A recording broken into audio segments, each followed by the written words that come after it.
Vance with Vbd-Retail here, and today we are looking at two different hubs. What are these hubs? These are Mark 12 hubs. So what we have is the Otter Creek Labs hub, and we have the B&T Mark 12 hub.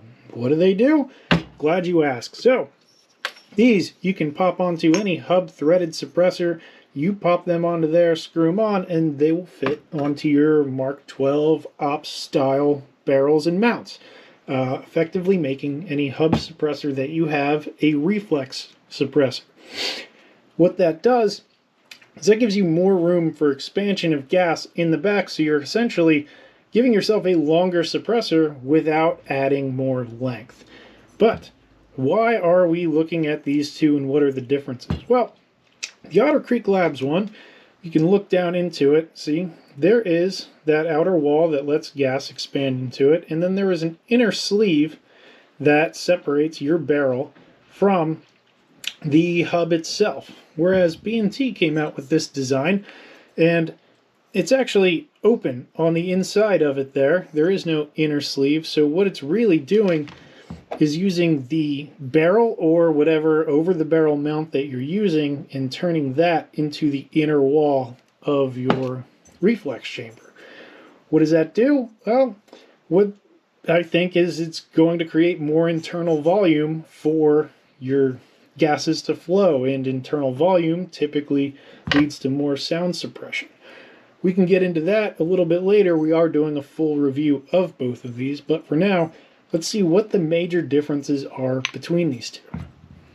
Now, starting with the Otter Creek, which I have mounted here on this device as if it was on a barrel, plugged up the center here so no water runs out. What I'm going to do is pop it on this scale, tear it out so we have a 0, and we're going to fill it up with water. If you know about water, in a sense, every gram of water is considered 1 milliliter of water. So that'll give us an idea of the amount of internal volume that's in there. More internal volume, more room for gas to flow. So starting out with this, we're going to tear this out, and we are going to see how much volume is actually inside of this hub.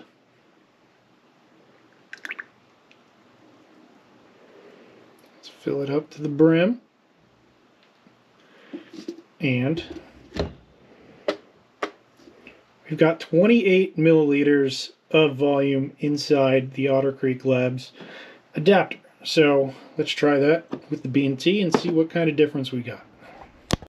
Up next, we got the B&T Mark 12 style hub, which sits a little further back over these hubs, uses a taper and then a little O-ring as a secondary retention, but we got the bore plugged in there, and what we are going to do is fill this up and figure out, first, let's tear it. So we are at 0 grams.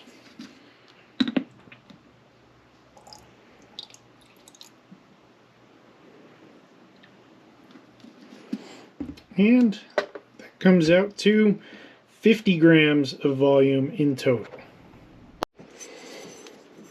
So what exactly does that mean? Well, both of these are going to increase the internal volume of your suppressors, and that's going to help decrease the volume of your suppressor. But the B&T one has about 1.78 times more internal volume. So while this would be adding, say, 1 extra baffle worth of performance, this one's going to be adding almost 1.8 more baffles worth of performance, or at least volume. Different suppressor designs are going to have different effects, and we will test that out in a different video.